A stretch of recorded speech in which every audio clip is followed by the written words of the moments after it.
আসসালামু আলাইকুম ওয়া রাহমাতুল্লাহ। ইন্নাল হামদালিল্লাহ নাহমাদুহু ওয়া নুসাল্লি আলা রাসূলিহিল কারীম, আম্মা বা'দ। অনেকে প্রশ্ন করে থাকেন কোন কোন পশু দ্বারা কোরবানি করবে, সেগুলোর বয়সসীমা কত হতে হবে এবং কোন কোন পশুতে একাধিক শরীক হওয়া যাবে, একের অধিক শরীক হওয়া যাবে। প্রশ্ন নাম্বার 1, কোন কোন পশু দ্বারা কোরবানি করবে?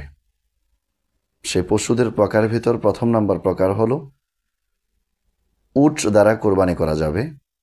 দ্বিতীয় নাম্বার গরু। গরুর ভিতর আরও দুইটি প্রকার আছে, মহিষ এবং কাটারা।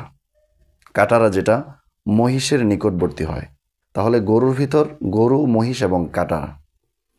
তৃতীয় নম্বর হলো ছাগল, বকরি। এর ভিতর আরও দুইটি প্রকার, সেটা হলো ভেড়া এবং দুম্বা। এই সকল প্রাণী দ্বারা কোরবানি করা যাবে। দ্বিতীয় নম্বর প্রশ্ন যে সেগুলোর বয়স সীমা কত হতে হবে? মনে রাখবেন, উট কোরবানি করতে হলে উটের বয়স কমপক্ষে 5 বছর হতে হবে। গরু, মহিষ, কাটারা এগুলোর কমপক্ষে কোরবানির জন্য 2 বছর হতে হবে।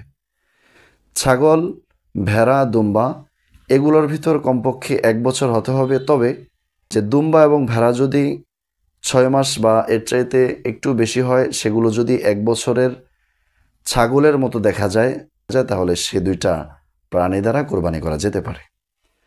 নাম্বার 3, যে কোন কোন পশুতে একাধিক শরীক হওয়া যাবে? উট, গরু, কাটারা এবং মহিষ এগুলোর ভিতর একের অধিক 7 পর্যন্ত আপনি শরীক হতে পারবেন কোরবানির জন্য। আর ছাগল, ভেড়া এবং দুম্বা এগুলোর ক্ষেত্রে শুধু একজনেই শরীক হতে পারবে, একজনেই কোরবানি করবে। এগুলোর ভিতর একাধিক শরীক হওয়া যাবে না, একাধিক শরীক নেওয়া যাবে না কোরবানির জন্য। অতএব আমরা সুস্পষ্ট মাসালা জানতে পেরেছি।